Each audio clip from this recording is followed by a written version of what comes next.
Okay, सो सबसे पहले हमें वेज शेप फिल्म के बारे में बात करनी है। इसको पहले डिस्कस कर चुके हैं, जिससे पहले वाला लेक्चर था, बस एक रिव्यू कर लेते हैं। तो हमने पढ़ा है कि वेज शेप्ड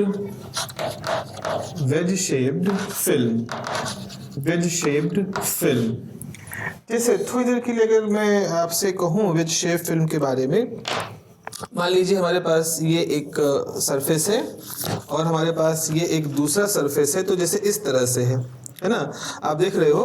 तो ये आप मान लो एक ग्लास की लेयर है और ये एक दूसरे ग्लास की लेयर है, और इसके बीच में ये जो बन रहा है, जैसे यहाँ कांटेक्ट पॉइंट है, तो जो बीच का हिस्सा है यहाँ एयर फिल्म बनी हुई है।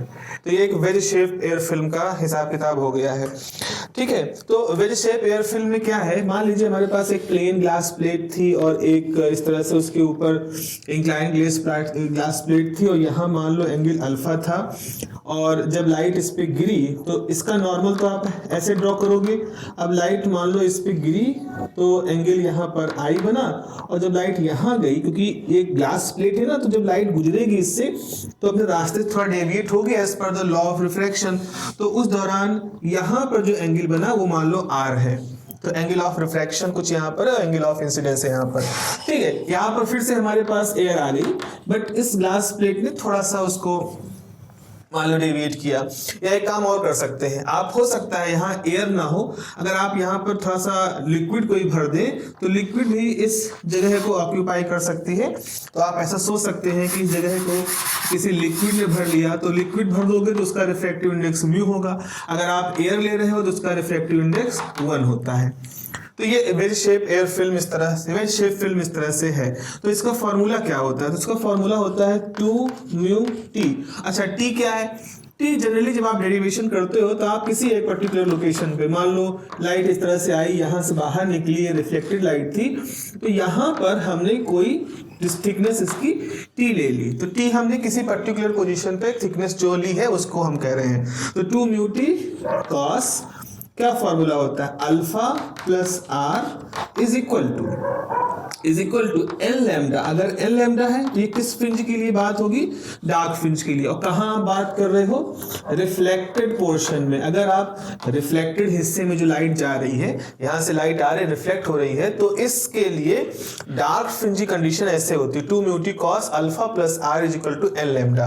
और अगर ब्राइट फ्रिंज लेते हो तो 2μt cos alpha plus R 2n+1 lambda by 2। इस तरह से हम ब्राइट फ्रिंज की कंडीशन को पाते हैं। ये हमारी ब्राइट फ्रिंज की कंडीशन है। तो आप देख रहे हो यहाँ पर एक अल्फा का भी रोल आया है, एक आर का रोल आया है। तो आर एंगल ऑफ रिफ्रैक्शन है, अल्फा ये जो वेज शेप फिल्म बन रही है इसके लिए हमारे पास जो एंगल है उसकी वैल्यू है। ओके, अब आते हैं अपने न्यूटन्स रिंग एक्सपेरिमेंट पर। तो न्यूटन रिंग एक्सपेरिमेंट में क्या था, सबसे पहले तो हम समझे एक प्लेनो कॉन्वेक्स लेंस क्या होता है। तो एक प्लेनो कॉन्वेक्स लेंस कुछ इस तरह से है, जैसे कॉन्वेक्स लेंस है, उस कॉन्वेक्स लेंस को आप 20 से काट दीजिए। अगर आप 20 से काट दोगे तो आपको इस तरह का एक सॉलिड सा लेंस मिलेगा, जिसकी एक सरफेस बिल्कुल प्लेन है सब सॉलिड, ये बिल्कुल प्लेन है, और जो दूसरी सरफेस है ये कर्व्ड हो जाती है। अगर ये एक नॉर्मल कॉन्वेक्स लेंस होता तो ये दोनों सरफेस कर्व्ड होते, लेकिन इसमें एक प्लेन है एक कर्व्ड है, तो ये प्लेनो कॉन्वेक्स लेंस है। अच्छा, रेडियस ऑफ कर्वेचर क्या होता है किसी लेंस का, तो देखो भाई, अगर हम इसको ऐसे कंप्लीट करें तो एक पूरा सर्किल हो जाएगा। आप इमेजिन कर सकते हो कि इस कर्वेचर को अगर हम मेंटेन करते हुए आगे करें तो हम एक सर्किल पा जाएंगे। अब उस सर्किल की जिस सर्किल का ये हिस्सा मान सकते हैं लेंस था, उस सर्किल की जो रेडियस होती है उसको हम इस लेंस की रेडियस ऑफ कर्वेचर कहेंगे। तो अगर आपका लेंस कुछ इस तरह से है, आप देख रहे हो ना, लेंस कुछ इस तरह से है, इसका मतलब है इस रेडियस को, इस कर्वेचर को मेंटेन करते हुए जो आप सर्किल बनाओगे उस सर्किल का रेडियस भी ज्यादा होगा। अगर आपने कोई ऐसा लेंस लिया है इस तरह का जिसका कर्वेचर काफी ज्यादा आपको दिख रहा है, तो इसका मतलब है कि जब इसी कर्वेचर को मेंटेन करते हुए आप सर्किल बनाओगे तो उसका रेडियस कम होगा। तो अगर हमने कहा कि हमने एक प्लेनो कॉन्वेक्स लेंस लिया है जिसका रेडियस ऑफ कर्वेचर ज्यादा है, तो रेडियस ऑफ कर्वेचर ज्यादा होने की वजह से वो कुछ इस तरह से होगा, उसमें वो जो बेंडिंग है, कर्व जो सरफेस की जो बेंडिंग है वो उतनी ज्यादा नहीं होगी, इसलिए यहाँ बेंडिंग ज्यादा है। तो अगर ये कर्व ज्यादा कर्व्ड है, अगर ये प्लेनो कॉन्वेक्स लेंस का ये कर्व सरफेस ज्यादा ही कर्वेचर लिए हुए है, तो इसका मतलब इसका रेडियस ऑफ कर्वेचर कम होगा। और अगर इसका ये कर्वेचर जो है उतना नहीं है जितना यहाँ है, तो इसका मतलब इसका रेडियस ऑफ कर्वेचर ज्यादा होगा। तो ये इस लॉजिक को थोड़ा सा समझना होता है, कई बार कंफ्यूजन हो जाते हैं, और बेसिक चीजें हैं। तो न्यूटन ने क्या किया, न्यूटन रिंग एक्सपेरिमेंट में हम क्या करते हैं। अब यहाँ पर मैं थोड़ा सा ये कहने से बचूंगा कि एग्जैक्टली इस एक्सपेरिमेंट को न्यूटन ने किया था। लिटरेचर में कई जगहों पर ऐसा है कि न्यूटन ने नहीं परफॉर्म किया था, उसके बाद कुछ लोगों ने न्यूटन की लाइट की पार्टिकल थ्योरी को बेस बना करके इसको एक्सप्लेन करने की कोशिश की थी, इसलिए उन्होंने उनके ऑनर में न्यूटन रिंग नाम दे दिया एक्सपेरिमेंट का। कुछ भी हो, किसी भी तरीके को हो, लेकिन इतना तो तय है कि बहुत अच्छा एक्सपेरिमेंट है जो एक ट्रेनिंग लेवल पर, जैसे एक स्टूडेंट को हम ट्रेन कर रहे होते हैं, तो उस लेवल पर उनको इंटरफेरेंस समझाने के लिए, उनको विजुलाइज कराने के लिए पहली बार ये एक अच्छा एक्सपेरिमेंटल सेटअप है। न्यूटन ने खुद किया था या न्यूटन के बाद के लोगों ने करके उनके नाम, उनके ऑनर में इसको कर दिया। That is different story, that is a matter of जो हिस्ट्री ऑफ फिजिक्स को डिस्कवर कर रहे हैं उनके लिए है। बट न्यूटन रिंग एक्सपेरिमेंट एक बहुत ही इंपॉर्टेंट एक्सपेरिमेंट है। क्या हुआ था इस एक्सपेरिमेंट में, क्या होता है कि हम एक प्लेन ग्लास प्लेट लेते हैं। ओके, एक प्लेन ग्लास प्लेट यहाँ पर लेते हैं और इस प्लेन ग्लास प्लेट के ऊपर हम एक ऐसा लेंस रखते हैं जिसका रेडियस ऑफ कर्वेचर ज्यादा हो। तो इसका मतलब है जो कर्व है, जो कर्व नेचर है वो थोड़ा सा उतना ज्यादा नहीं होता। तो आप देख रहे हो इसका रेडियस ऑफ कर्वेचर ज्यादा है, ऐसा हमने प्लेनो कॉन्वेक्स लेंस लिया है। उसके बाद फिर क्या करते हैं, हम इसके ऊपर एक स्टैंड में 45 डिग्री पर झुका हुआ एक ग्लास प्लेट रख देते हैं। ये हमारी नॉर्मल ग्लास प्लेट है, बिल्कुल साफ होती है, मतलब अच्छी इसकी ट्रांसपेरेंसी होती है। और उसके बाद यहाँ पर एक लेंस होता है, इधर से कोई मोनोक्रोमेटिक सोर्स इस्तेमाल करते हैं। तो मोनोक्रोमेटिक सोर्स से लाइट यहाँ आती है, लेंस इसको इस तरह से आगे बढ़ाता है और ये लाइट हम इस तरह से इस ग्लास प्लेट पर, इंक्लाइन ग्लास प्लेट पर 45 डिग्री पर जो है उस पर गिरता हुआ कहते हैं। तो इसको 45 डिग्री पर रखते हैं। क्या कारण होता है 45 डिग्री पर रखने का, उसको समझ लीजिए। अगर हम यहाँ से एक नॉर्मल ड्रॉ करें तो आप देखो नॉर्मल के साथ ये एंगल कितना होगा, अगर ये 45 है तो ये भी 45 होगा। और उसके बाद लॉ ऑफ रिफ्लेक्शन क्या कहता है, लॉ ऑफ रिफ्लेक्शन कहता है कि यहाँ लाइट अगर 45 पे इंसिडेंट हुई है तो 45 पर रिफ्लेक्ट भी हो जाएगी। तो लाइट यहाँ से 45 डिग्री पर रिफ्लेक्ट हो जाती है। ठीक है, कुछ लाइट बाहर चली जाएगी इस तरफ, क्योंकि ये ग्लास प्लेट मिरर नहीं है, प्लेट है, तो ट्रांसपेरेंसी भी है, रिफ्लेक्टिविटी भी है। ऐसे यहाँ पर भी हो रहा है, रिफ्लेक्ट हो रही है, ऐसे यहाँ पर भी हो रहा है, रिफ्लेक्ट हो रही है। अब यहाँ पर आप देखिए इस चीज को, अगर हम जूम करके देखें इस चीज को, तो यहाँ पर ऐसे एक कर्वेचर बना हुआ है। देखो ये चीज बना रहे हैं, ये इस हिस्से को हमने जूम करके यहाँ बनाया है। और इस पे अगर हम नॉर्मल ड्रॉ करें तो नॉर्मल ऐसे है और लाइट इस पर बिल्कुल ऐसे आके गिर रही है। ऑलमोस्ट आप देख सकते हो आई की जो वैल्यू है वो बहुत स्मॉल है, नियर टू जीरो है यहाँ पर, क्योंकि रेडियस ऑफ कर्वेचर आपने ज्यादा रखा है ना। हमने तो डायग्राम बनाने के लिए थोड़ा सा यहाँ कर्व कर दिया, लेकिन आप रेडियस ऑफ कर्वेचर जब थोड़ा ज्यादा कर दोगे तो ये जो मुड़ रहा है उतना ज्यादा नहीं मुड़ेगा यहाँ पर। तो ये जो एंगल है, ये वाला एंगल जहां ये टच कर रहा है, ये भी बहुत छोटा होगा क्योंकि रेडियस ऑफ कर्वेचर ज्यादा है। तो आप मान सकते हो अल्फा भी जो होगा वो जीरो की तरफ टेंड करेगा, प्रैक्टिकली आप मान सकते हो। वैसे यहाँ पर जो आई है, आई भी जीरो को टेंड करेगा। और हमने सुना, मतलब हमने पढ़ा है लॉ ऑफ रिफ्रैक्शन में, अगर एंगल ऑफ इंसिडेंस जीरो होता है यानी लाइट नॉर्मल के अलॉन्ग आती है तो एंगल ऑफ रिफ्रैक्शन भी आपका जीरो होगा। तो ऐसी स्थिति में आर भी जीरो हो जाएगा। तो जब आपने इस लाइट को बिल्कुल परपेंडिकुलर इस ग्लास प्लेट पर गिराया तो ऐसी स्थिति में क्या होगा, यहाँ और लार्ज रेडियस ऑफ कर्वेचर का आपने प्लेनो कॉन्वेक्स लेंस रखा तो अल्फा भी जीरो हो गया, आर भी जीरो हो गया, नियर टू जीरो हो गया। हाँ, अब ऐसा होने से क्या होगा, cos अल्फा प्लस आर, ये क्या हो जाएगा, लगभग cos 0, जिसकी वैल्यू 1 हो जाएगी। ओके, सो हमारे पास यहाँ पर मान लें यहाँ एयर है, लेकिन हम मान लें कोई मीडियम जिसका रिफ्रैक्टिव इंडेक्स म्यू है। जनरलाइज करने से थोड़ा फायदा ये होता है कि जनरलाइज में म्यू लेके चलते हैं और जब हमें आवश्यकता होगी हम म्यू को 1 करके एयर फिल्म के केस को डिस्कस करना शुरू कर देंगे। अब देखो यहाँ पर लाइट आ रही है, यहाँ से रिफ्लेक्ट होगी, ठीक है, रिफ्लेक्ट होकर के यहाँ मतलब एक तो आ रही थी, इस तरह से इंसिडेंट हो रही थी, और फिर वो नॉर्मली ही एक तरह से कलर रिफ्लेक्ट हो गया, थोड़ा सा हम आइडियली कह रहे हैं, और फिर रिफ्लेक्ट होकर के वो यहाँ से इस तरह से कुछ ना कुछ ट्रांसमिट कर जाएगी। जो ट्रांसमिट कर जाएगी उसको हम एक लो पावर माइक्रोस्कोप, एक माइक्रोस्कोप से आईपीस जिसमें लगा होता है उससे हम देखते हैं, और फिर हमें यहाँ पर ऐसा कुछ दिखाई पड़ता है कि इंटरफेरेंस फ्रिंजेस दिखाई पड़ती है। तो हमारे पास इस तरह से इंटरफेरेंस फ्रिंजेस यहाँ बनती हैं और उनको हम इस माइक्रोस्कोप से देख रहे होते हैं। आप देख रहे हो कि यहाँ जो फ्रिंजे हैं वो इसी दिशा में बनेंगी, ऐसा नहीं है कि यहाँ हर तरफ फ्रिंजे बन रही है। लाइट आ रही है, रिफ्लेक्ट होकर के एयर फिल्म से जा रही है, तो यहाँ पर ही फ्रिंजे बनी होंगी। तो इस तरह के फ्रिंजों को हम क्या नाम देते हैं, लोकलाइज्ड। ये जो फ्रिंजे हैं, जो रिंग्स हैं, ये लोकलाइज्ड नेचर की होती हैं। एक और सवाल आता है कि आखिर इसको हम रिंग क्यों बन रही है, यहाँ पट्टियां क्यों नहीं बन रही है, फ्रिंजेस क्यों बनी है, इंटरफेरेंस रिंग क्यों बन रही है। तो जरा समझो इस बात को, इसको थोड़ा सा विजुलाइज आपको करना पड़ेगा, क्योंकि अब अगर हम इसको थोड़ा सा बनाना चाहें, जैसे मान लो ये हमारे पास एक ग्लास प्लेट है, ओके, आपने इसके ऊपर इस तरह से एक प्लेनो कॉन्वेक्स लेंस रख दिया, ये आपका प्लेनो कॉन्वेक्स लेंस है। तो अब आपका प्लेनो कॉन्वेक्स लेंस इसके ऊपर रखा है, और ये जो इसके नीचे पूरी जगह है यहाँ पर एयर है, तो एयर फिल्म बन रही है। तो ये जो इसका जो पूरा लोकस होगा, ये जो एयर फिल्म का लोकस होगा, ये भी लेंस की लोअर सरफेस की तरह से गोल ही होगा। थोड़ा ऐसा इमेजिन करो, जैसे आप मान लो लेंस की जगह पे आप कढ़ाई ले लो, कढ़ाई होती है ना, कढ़ाई का ऐसा ही शेप होता है।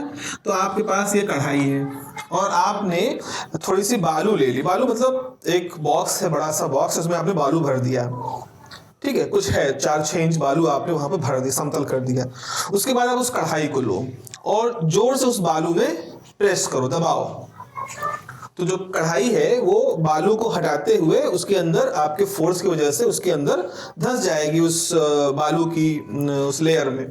फिर आप कढ़ाई उठा लो, कढ़ाई उठा लोगे तो आप इमेजिन करो वो जो बालू है वो कैसे, अब मान लो हल्की गीली बालू है तो वो अपने आप बह के नहीं आ रही है, वो रेत जैसे होते हैं, रेत में लोग घर बनाते हैं, तो वैसा ही कुछ समझो, भीगी सी बालू है, रेत है।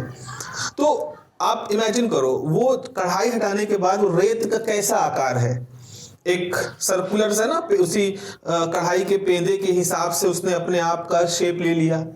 बस इसी विजुअलाइजेशन को आप सोचो न्यूटन रिंग एक्सपेरिमेंट में, कि आपने लेंस रखा है और लेंस ने हवा को डिस्प्लेस कर दिया, हवा उसके नीचे भरी हुई है, तो जो एयर फिल्म बन रही है वो भी उसी सर्कुलर शेप की है।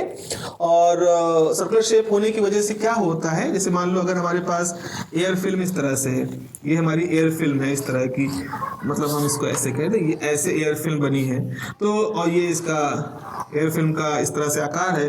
तो कोई लाइट यहाँ से रिफ्लेक्ट होकर के जा रही है, कोई यहाँ से रिफ्लेक्ट होकर के जा रही है, ये हमारा सेंटर है।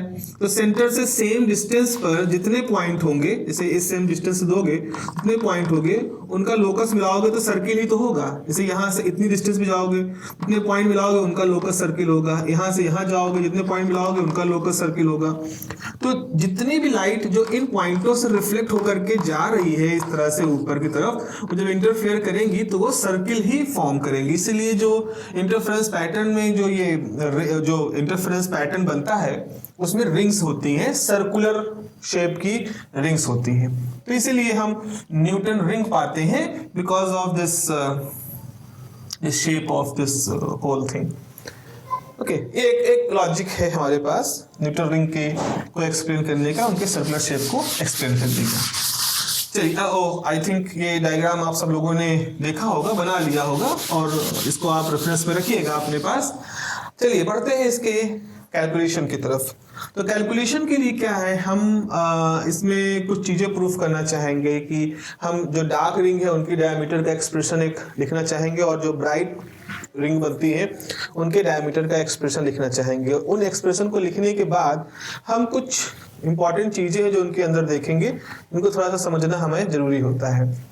तो पहले तो देखिए इंटरफेरेंस के लिए पाथ डिफरेंस निकालना होता है, तो आप लिखोगे by condition of interference by condition of interference in reflected rays in thin film, in wedge shaped thin film, in wedge shaped thin film क्या होती है 2 mu t cos alpha plus r is equal to n lambda. This is for dark, or 2 mu t cos alpha plus r 2n plus 1 lambda by 2. This is for bright. Bright के लिए ऐसा है, लेकिन हमने Newton ring experiment में देखा क्या है कि as in Newton ring experiment cos alpha plus r is what? Is cos 0, almost 0, that is 1. तो ये फैक्टर तो हमारा 1 हो गया दोनों में ही। अगर हम एयर फिल्म की बात करेंगे तो म्यू भी 1 हो जाएगा, लेकिन अभी फिलहाल रखते हैं। तो यहाँ पे हम क्या पाएंगे 10 वी गेट, ये हो जाएगा 2 mu T is equal to N lambda for dark fringe, और 2 mu T 2n plus 1 lambda by 2 for bright। इसको मान लें, इसको कह दें इक्वेशन नंबर 1, इसे कह दें इक्वेशन नंबर 2। दो इक्वेशन हो गए, इक्वेशन नंबर 1 और इक्वेशन नंबर 2। एक चीज यहाँ पर है कि इसको कैसे कैलकुलेट करें, इसको कैलकुलेट करना थोड़ा सा हमें जरूरी होगा, उसको कैलकुलेट करके हम यहाँ पर रख देते हैं। तो इसके लिए हम न्यूटन रिंग एक्सपेरिमेंट के उस बेसिक सेटअप को फिर से कुछ लिखते हैं। जैसे ये हमारे पास प्लेनो कॉन्वेक्स लेंस था, ये हमारा प्लेनो कॉन्वेक्स लेंस था, ये इसके नीचे ग्लास प्लेट थी। अगर इस प्लेनो कॉन्वेक्स लेंस को ऐसे हम कंप्लीट करें, जस्ट इमेजिन करें कि एक सर्किल है, ऑल्दो ये दिख नहीं रहा, but let us consider this as a circle. तो इसका एक सेंटर है, सेंटर से ये जो दूरी है ये सेंटर O है, इसको हम कहेंगे R, जो कि बेसिकली इसका रेडियस ऑफ कर्वेचर होगा। और मान लें इस पॉइंट पर जो डिस्टेंस है इसको हम इस वेज शेप फिल्म की थिकनेस माने, और यहाँ से ये बिल्कुल जहाँ पॉइंट कांटेक्ट कर रहा है ये वो पॉइंट है, तो ये भी T होगा। तो ये डिस्टेंस कितना हो जाएगा, इसको मान ले A है, इसे मान ले B है, तो ये हो जाएगा R minus T। Okay, this is R, so this is also और R, ये हो जाएगा A B C D। तो OD R होगा और उसमें से CD माइनस कर दोगे T, तो ये R माइनस T बचेगा। ठीक है, ये हमारे पास बच गया है, पूरा बन गया है। अब ये क्या है, यहाँ पर क्या है, अब यहाँ पर सोचो कि जब लाइट यहाँ से रिफ्लेक्ट होकर गई उसका रिंग यहाँ बना, जो लाइट इस पार्ट से गई उसका रिंग यहाँ बनेगा, जो पार्ट लाइट आ रही जिसका रिफ्लेक्ट होकर के जा रही है उसकी रिंग यहाँ बनेगी। तो अगर हम इस तरह से इमेजिन करें कि इस तरह रिंग बन रही है, तो इस दूरी पर यहाँ से जो लाइट रिफ्लेक्ट होकर के जाएगी वो भी एक रिंग फॉर्म करेगी, और उसकी रेडियस कितनी है, मान लो Rn। सपोज यहाँ पर nth रिंग बन रही है, तो हम इस D पॉइंट से इस पॉइंट तक की जो दूरी है, इस पूरी दूरी को Rn कह सकते हैं। हम लोग यही कह रहे हैं ना, लोकलाइज फ्रिंज बन रही है तो लाइट रिफ्लेक्ट होकर के जा रही है, तो ये जो दूरी है इसको हम मान लें nth रिंग, डार्क मानो चाहे ब्राइट मानो, जो कंडीशन लगाओगे उसी की हम कह देंगे ये वो वाली रिंग बन रही है। तो nth रिंग यहाँ पर बन रही है, तो nth रिंग का रेडियस Rn है, तो ये भी Rn होगा, CB दूरी भी Rn होगी क्योंकि दोनों पैरेलल हैं। तो पाइथागोरस थ्योरम लगेगा, हेंस आप लिख सकते हो OB square is OA square plus AB square. तो OB क्या है अभी, OB R square is R minus T का होल स्क्वायर प्लस AB क्या है Rn स्क्वायर। ओके, सो यहाँ से क्या हो जाएगा, R स्क्वायर बराबर R square plus T square minus 2RT plus Rn square. R cancel हो गया, तो हमारे पास बचेगा T स्क्वायर, या फिर ऐसे लिखें, ऐसे लिखते हैं Rn स्क्वायर, एक तरफ ले आते हैं, इसको कर दोगे हो जाएगा 2RT माइनस T स्क्वायर। ठीक है, ट्रांसफर कर दिया, नेगेटिव माइनस साइन उस तरह से एडजस्ट हो गए हैं। अब जो थिकनेस होती है, क्योंकि हमने लार्ज रेडियस ऑफ कर्वेचर का लेंस ले रखा है, तो थिकनेस बहुत ज्यादा नहीं होगी, बहुत ही मिलीमीटर का ही कुछ छोटा सा भी हिस्सा होगा। और तो ये तो मिलीमीटर का है, और जो आर होगा रेडियस ऑफ कर्वेचर, नॉर्मली ये हम 100 सेंटीमीटर 150 सेंटीमीटर तक लेते हैं, 50 100 150 ऐसे लेते हैं।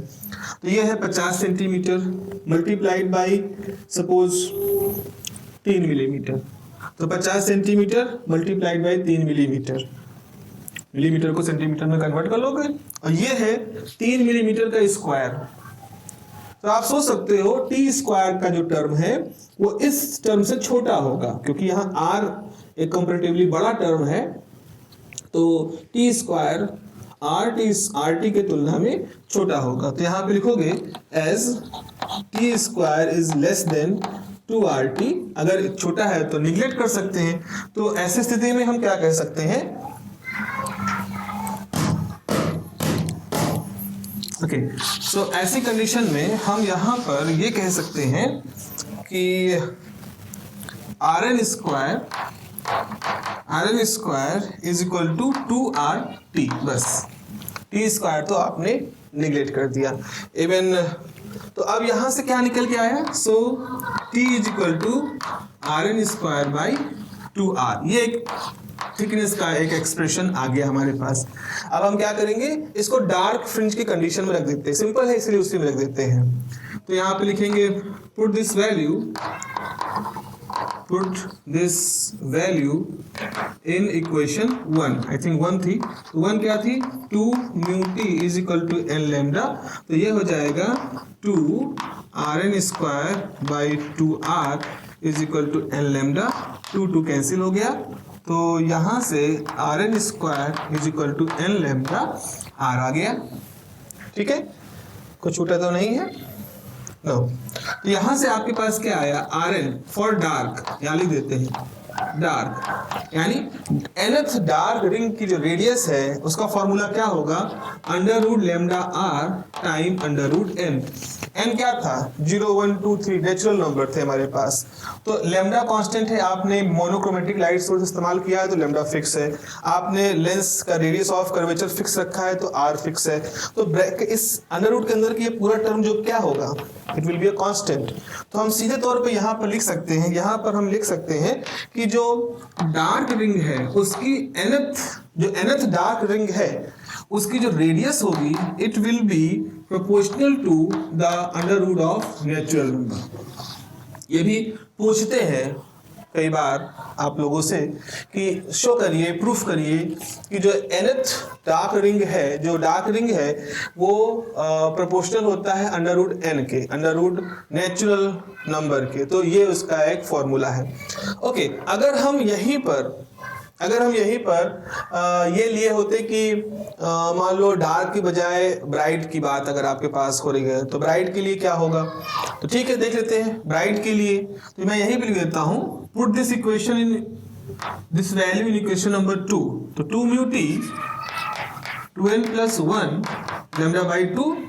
ओके, यहां से हो जाएगा 2n प्लस 1 लैम्डा बाई 2। तो यहां से हो जाएगा 2n plus 1 lambda by 2 and then ये, और फिर ये हो जाएगा r। तो ऐसे लिख सकते हैं लैम्डा r बाई 2।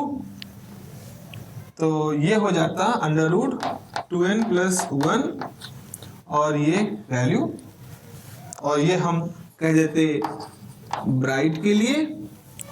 तो ब्राइट के लिए जो रेडियस होता है वो किसके प्रोपोर्शनल होता है, अंडर रूट 2n प्लस 1 के प्रोपोर्शनल होता है। ओके, तो यानी कि ऑड नंबर 2n प्लस 1 क्या होता है, ऑड नंबर।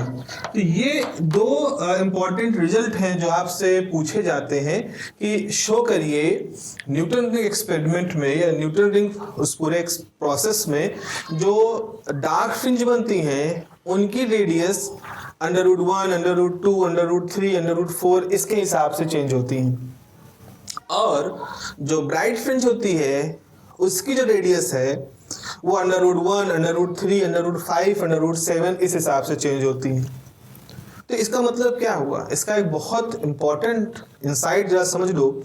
इसका मतलब ये है कि जैसे जैसे रिंगों की संख्या बढ़ती जाती है, डार्क रिंग की रेडियस और ब्राइट रिंग की रेडियस सेम नहीं होती, उनकी रेडियस में अंतर आना शुरू हो जाता है। और इस अंतर आने, समझ रहे हो ना इस बात को? अगर हम कहते डार्क रिंग भी √1, √2, √3 के हिसाब से बढ़ रही है, okay well and good, bright भी ऐसे ही बढ़ रही है, कोई दिक्कत नहीं है, सब तो ठीक है।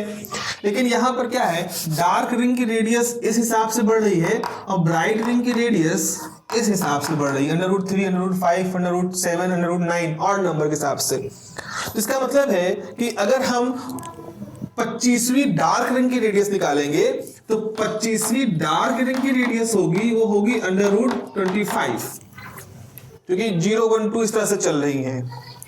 और अगर हम 25वीं ब्राइट फ्रिंज की रेडियस निकालेंगे तो वो √25 नहीं होगी, क्योंकि आपको ऑड नंबर गिनने हैं। तो आपको 25 गिनना है, तो आपके लिए √1, √3, √5, √7, √9, √11 इस तरह से आपको गिनना है।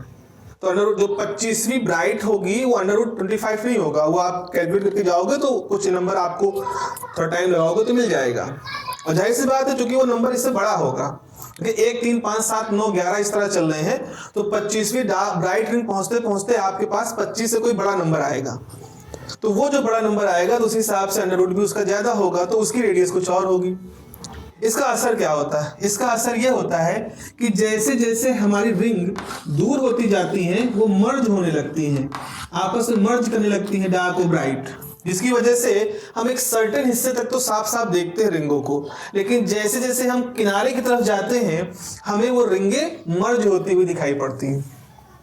ओके, तो this is a very important term. इसमें देख लीजिएगा यहाँ म्यू छूट रहा है, प्लीज इसको आप देख लीजिएगा। म्यू का यहाँ पर डिवाइड होगा, तो वो म्यू भी आप यहाँ पर रख लेंगे, क्योंकि म्यू भी इसी के अंदर आ जाएगा √ के अंदर, तो हमारे इस रिजल्ट पर उसका कोई बहुत बड़ा असर नहीं पड़ेगा। This is a very important insight of the Newton ring, कि क्यों न्यूटन रिंग में आगे जाने पर मर्ज होने लगती हैं रिंग्स, आपस में मर्ज होती हुई दिखती है। Okay, so this is one part of the Newton ring experiment. In the next part, we will discuss some more application of this experiment. So hope you like this, and we will meet soon. Till then, have a nice day and take care of yourself. Thank you.